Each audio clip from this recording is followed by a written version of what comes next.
मंच पर उपस्थित परम विद्वान डॉक्टर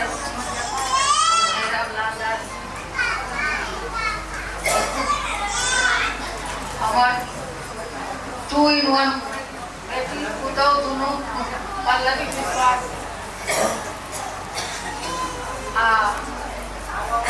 प्रेक्षागृह में चेतना समिति के सचिव उमेश मिश्र जी,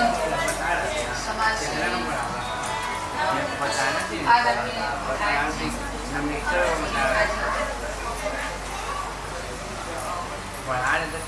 विवेकानंद झा जी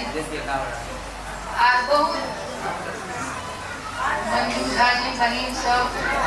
धिया पुता सब धिया पुता है हमारे तो सब धिया पुता सागर जी हाँ एकदम धिया पुता छिए हमरा अहाँ सब शांत नहीं रहबै त केना सुनबै केना शांत रहू। एखन आज विषय है झिझिया। झिझिया के नामे सुन के बड़ मोन आनंदित अब जते पुरान चीज है, जते पुरान परंपरा है, पुरान गीत नाद, पुरान पावन तिहार सब कने लोग बिसरल सन, लेकिन आज युवा जो है वो अब बहुत सतर्क भेला है अपन संस्कृति के प्रति, अपन परंपरा के प्रति, अपन गीत नाद के प्रति सब सतर्क भेला है। अब वो चाहे छे जे पुनः एकर स्थापना हुआ जे पूर्व में एकर रहे रंग रूप ताइले संघर्ष कर रहा है। वही संघर्षक कड़ी में आए हम सब उपस्थित छी आ ठाढ़ छी। झिझिया मिथिला में मिथिला जे छै से एकटा पावन तिहार बुझू जे मेला लागल रहे छै, बहुत तरह पावन तिहार छै आ सबसे विशेषता मिथिला में ई छै सब पावन तिहार में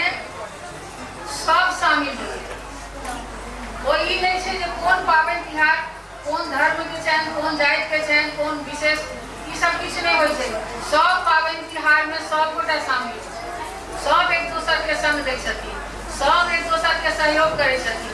आ पावन के महत्व बुझै छथिन। मिथिला में आइ फला के पावन छै, आइ हुनकर पावन छै, आइ हुनका ई वस्तु चाहिए त तकर गुणगानो करे छै।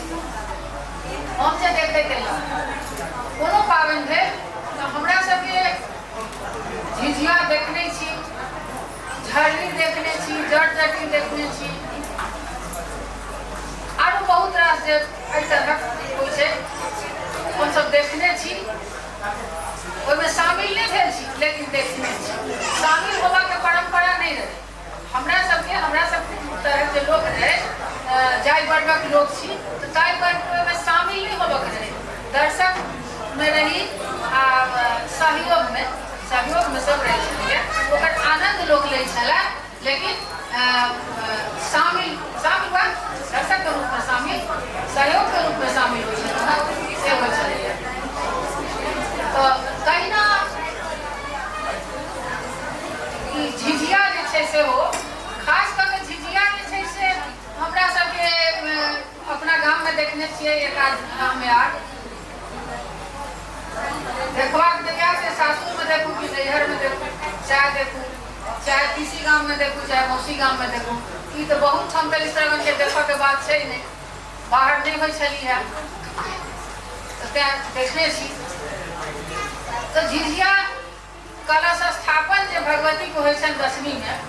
ई आश्विन वाला दशमी तो आरो दशहरा छै नवरात्रा से हो या ओई में नहीं, आश्विन वाला जे नवरात्रा होय छै तै में जहिया कलश स्थापन होय छलैया तो कलश स्थापन दिन से झिझिया आरंभ होय छलैया, लेकिन ओकर तैयारी सब पहले से करे छलै। एहिमे पुरुष नहीं रहे छला, झिझिया में कोनो पुरुष नहीं रहे छला, कोनो सब महिले रहे छली है। एकटा नृत्य छै तै दुआरे जे नृत्य छै त नृत्य करे छली है त ओ नवे धिया पुता सब रहे छलैया, कोनो काज कऽ सकै छै। ओही तरह नव नव धियापुता सब जे रहै छलैए से सब पहिले जेना एखन आइ काल्हि देखै छियै 10वीं में जब डांडिया होइए तकर प्रचलन छै ने, तऽ ओ पहिने से लोक प्रैक्टिस करै छै जे डांडिया खेलाके, तऽ से सब तऽ हमरा सबके एहिठाम के नहि है। आब जतऽ बढ़े हम लोग करे, लेकिन हमरा सबके एहिठाम झिझिया छलैए, खूब प्रचलित छलैए। आ ओ कलश स्थापन से पहिने सब तैयारी करल मोने मोने जे के सब ओ झिझिया में ग्रुप में के सब रहल, है तू रही है के, है तू रही है, है भौजी तोरो तो आबै छौ, तू कोना साल के ने रहे ने, है झिझिया में नहीं चल जाइए। मतलब एहि तरह आपस में बातचीत होइत रहे छलिए से सुनै छलिए। तऽ कलश स्थापन दिन से शुरू होइ छलिए। आ ई नृत्य जे होइ छलिए, एहि नृत्य में सब मिथिला में छै जे कोनो जे पाबनि तिहार भेल, किछु भेल, चाहे एहि तरहक कार्यक्रम भेल, ताहिमे की होइ छै गाम में सब गाम में एकटा ब्रह्म बाबा रहै छथिन। मतलब गाम के सीमान पर एकटा बुझी जे पीपरक गाछ रहल, आब ओहिठाम किछु एहन पिंड जकाँ बना देलक आ ब्रह्म बाबा रहलै। कोनो काज प्रयोजन जे भेल तऽ ओहिमे लोक एतऽ तक कि मुर्गो उपनयन सब भेल तऽ अंत में ब्रह्म बाबा के लोक प्रणाम करै छै जाकऽ। ई एकटा परिपाटी छै मिथिला में कि आनो सब गाम में हेतै, लेकिन ओ बुझू जे एकटा ब्रह्म बाबा जे छथिन या ओ पीपर के गाछ छै से बुझू जे गाम के एकटा चौकीदार, एकटा सएह हुनका मतलब गाम में किछु हेतै तो प्रणाम करतै, गाम से विदा हैब तऽ प्रणाम करब, गाम में प्रवेश करब तऽ हुनका प्रणाम करब जे ब्रह्म बाबा छै, ब्रह्म बाबा बढ़िया रखबै, गाम घर के बढ़िया रखबै। तऽ ताहि दुआरे ओ झिझिया वाली सब सेहो पहिने जे गीत आरम्भ करै छै तऽ भगवती के आ तकर बाद ब्रह्म बाबा। आर एकटा की छै ओ तऽ आनो ठाम छै जे मतलब कलश स्थापना से लऽ कऽ 10वीं तक लोक के सोच छै एकटा जे एहिमे डाइन जोगिन के बड़ चलै छै, ओकर बड़ चलती रहै छै, कैसे डाइन जोगिन के बड़ चलती रहै छै। धिया पुता जते रहल सबके अहूठाम केओ करैत हेतै, गर्दन में लहसुन बांधि देलक, चाहे गर्दन में लहसुन बांधि देलक, हींग बांधि देलक, जे 9वीं 10वीं छै है बच्चा के कनी काजर कऽ दियौ, बच्चा के हींग बांधि दियौ, बच्चा के लहसुन बांधि दियौ गर्दन में, ई होइ छै। तऽ डाइन जोगिन के जे छै से बड़ा ओहि समय में चलै छै, जते जे डाइन अब जे छै समाज के जे नियम छै, अब की छै नहीं छै तऽ केओ जानै नहीं छै, लेकिन तैयो तो ओहि चलते सब जे छै से सतर्क भऽ जाइ। ई झिझिया वाली सब जे छै ओकरा लेल पहिने से कुम्हार जे छै से एकटा बासन तैयार करै छै। आ कुम्हार जे बासन तैयार करै छै ओहिमे छेद कऽ दै छै आ बीच में एकटा जगह रहल जाहिमे दीप खूब नमहर सन दीप रहल आ ओहि दीप के जड़लक आ तकर बाद ओ एकटा मेन बीच में रहल जे बढ़िया नाचैया सबसे बेसी, तऽ से बीच में रहल आ चारू कात ओकर सखी बहिनपा सब भाव हेतै, पितियन हेतै, बहिन हेतै, जे हेतै जे ओहिमे एक्सपर्ट हेतै बेसी, आ ओकरा संगे संगे पाछू और 10-20 लोग धिया पुता, पुरुष नहीं रहै छलै, सब स्त्री के सब रहै छलै, ओ सब जे छै से अपन आगा आगा पाछा पाछा सब अपन नाच करे। तऽ सबसे पहिने भगवती स्थान गेल, भगवती के प्रणाम केलक। आ ई सब गाछ जे होइ छै गीत नाच होइ छलैया से कनी राति बितला पर, साँझ में नहीं, कनी राति बितै छलै कारण जे पुरुष पात जहन कनी अपन दरवाजा धो लेलै तखन महिला सबके नृत्य शुरू होइ छलै। पुरुष पात करे से कोनो मतलब नहीं रहै छै। दीदी क्षमा चाहब हम रुकै छी, एतेक बढ़िया से अहाँ एकर विस्तृत जानकारी देलियै, मुदा जे विषय छै हमरा सबके एहिमे घर घर गाम घर तक कोना पहुँचतै झिझिया जे अहाँ झिझिया जे छै से पहिने गाम में देखियौ बात धिया पुता बुझो जे पहिने गाम में घूमै छलै, झिझिया वाली सब जे छै से अंगने अंगने घूमै छलै, अंगने अंगने घूमि कऽ ओ सब जकरा जकरा आंगन जाइ छलखिन हैं ओ पैसा दै छलै ओहिमे अथवा ओहि दीप में तेल दै छलै। ई दऽ कऽ आ तकर बाद अंत में सौंसे गाम नचैत नचैत यदि 11-12 बजे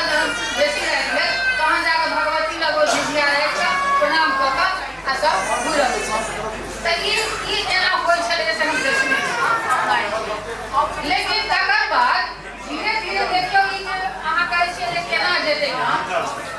कहे कि मतलब एक मंच पर सिमट गेल छै। हाँ तो मंच पर सिमट गेल छै,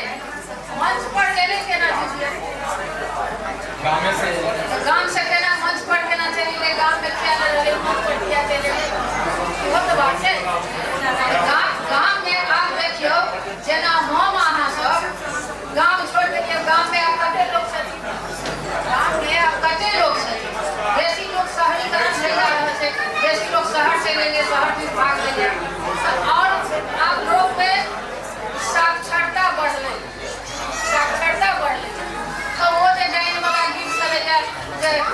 नीला के बेटा मरल गरल से अंधारे घर जिया, कोई नहीं बांस कटबैया है अंधारे घर जिया। तब ई गीत सब पर विश्वास से लोग है सब पति तो सेहो तो बात है। तो लोग के जे छै शहरीकरण भेलै, लोग बेसी मतलब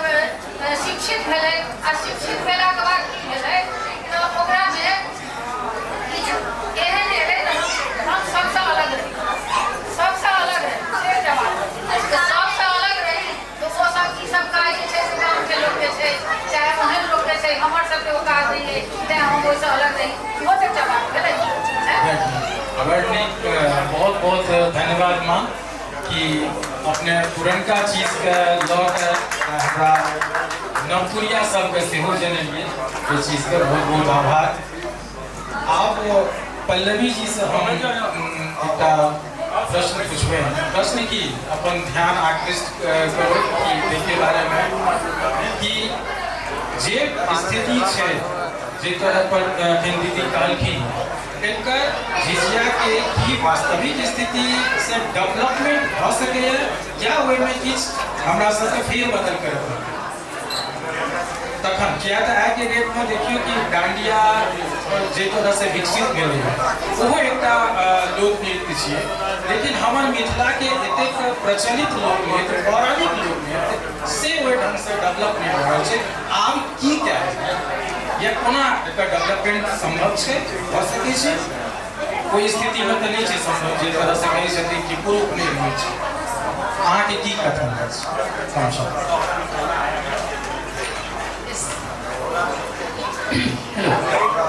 शांति बना के रखबे।